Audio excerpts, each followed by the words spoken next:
মনে রাখবেন যারা 5 ওয়াক্ত সালাত পড়ে না, জুমার সালাতও পড়ে না, এরা কেউ মুসলমান নয়, এরা কাফের। এদের জানাজা তো পড়া দূরের কথা, কাফন দাফন করা তো দূরের কথা, মুসলমানদের কবরস্থানে কবর দেওয়া যাবে না, জায়েজ নাই।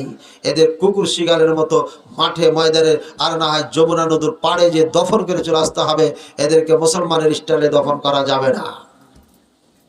পঞ্চগড়ে ওয়াজ করতে গেছিলাম গত 4 তারিখে, ওখানে বললেন এখানে কাদিয়ানীদের অনেক প্রভাব, তারা ভার্সিটি বানিয়েছে। ওই ভার্সিটির থেকে মাত্র 1 কিলোমিটার দূরে এই মাহফিলটা ছিল।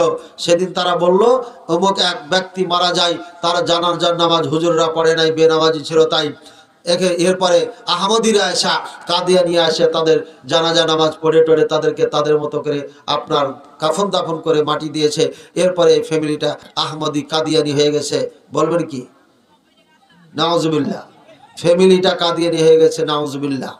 এই বাচ্চারা সালাত পড়ে নাই, এই জন্য আলেম ওলামা নামাজ পড়ে নাই জানাজার। এর কারণে ফ্যামিলিটা কাদিয়ানি হয়েছে। কাদিয়ানি হয়ে কি গ্রামের দেশের ক্ষতি হলো না, তাদের নিজের ক্ষতি হলো? কাদিয়ানি মুসলমান না কাফের? কাফের, অরিজিনাল কাফের। তাদেরকে মুসলমান যে মনে করবে সে নিজেও কাফের হয়ে যাবে। সুতরাং নামাজ না পড়ে কাফের হয়েছে, আর এরা তাদের সঙ্গ দিয়ে তাদের ধর্ম মেনে নিয়ে কাফের হয়েছে। বলেন নাউজুবিল্লাহ। তাদের মুসলমানদের আফসোস এতটুকু করা উচিত যে আমাদের ভাই আমাদের সমাজে থেকে তাকে নামাজি বানাইতে পারি নাই। ভাইয়ের আমার, এই বেনামাজিকে নামাজি বানানোর একটা আমি সহজ কৌশল বলে যাচ্ছি। আপনাদের সবার মিলে কবরস্থান আছে না নাই? না ঘরে ঘরে মাটি দেন? দক্ষিণবঙ্গে দরজার সামনে সামনে মাটি দেয়, বিভিন্ন জায়গাতে দরজার সামনে সামনে মাটি। বগুড়াতে এক জায়গায় দেখলাম দরজার সামনে মসজিদের চারিপাশে খালি কবর আর কবর। কবি নজরুল ইসলাম বলেছে মাটি দিও আমি যেন আজান শুনতে পাই। হ্যাঁ, এই একটা লোক কোরআন হাদিস বুঝে না, একটা ফতোয়া মেরে দিয়েছে, আর এই ফতোয়াটা বোকা জাতি শুনে নিয়েছে, আর সবাই মসজিদের সাথে কবর বানায়। মসজিদ আর কবরের সাথে কোনো সম্পর্ক নাই, দুটার সাথে সাপ বিচ্ছু সম্পর্ক। যেখানে মসজিদ থাকবে কবর থাকবে না, যেখানে কবর থাকবে এটা মসজিদ থাকবে না, এটা মনে রাখবেন। ভাইয়ের আমার, সহজ পদ্ধতি হচ্ছে বেনামাজিকে নামাজি বানানোর। কবরকে 2 ভাগ করে দিবেন, এইভাবে ওয়াল দিবেন মাঝখান দিয়ে ওয়াল দেওয়ার পরে এই গেটে লিখে দিবেন নামাজিদের কবরস্থান, আর এই গেটে লিখবেন যে বেনামাজিদের কবরস্থান। আর কোনো ওয়াজ করা লাগবে না, দোয়া কালাম জানুক আর না জানুক, কমপক্ষে নামাজ পড়বে।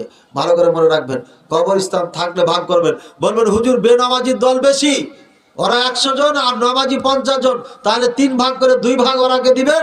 বড় গেট করে বেনামাজিদের কবরস্থান লিখবেন, আর নামাজিদের জন্য ছোট গেট করে এখানে নামাজিদের কবরস্থান লিখবেন। দেখবেন ফেরেশতারা লাঠি লুঠি নিয়ে আর হাতুড়ি নিয়ে যারা আসবে তারা এই বড় গেট দিয়ে ঢুকবে, ছোট গেট দিয়ে যাবে না ইনশাআল্লাহ।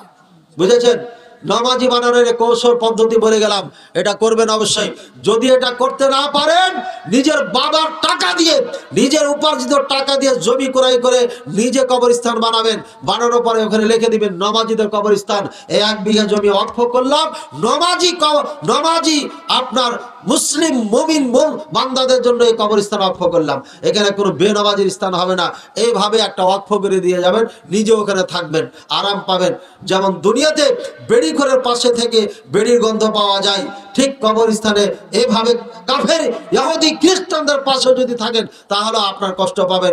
এটাও কিন্তু আমি বুঝে শুনেছি ওলামায়ে কেরাম থেকে, জানি না হাদিসটা আছে কিনা, গবেষণা করিনি।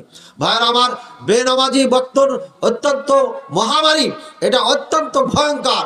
সুতরাং এখান থেকে বেঁচে থাকবেন। মাঝখানে একটা কথা বলে দিলাম, বেনামাজিদের ঠিকানা কোথায় হবে? জাহান্নামে হবে।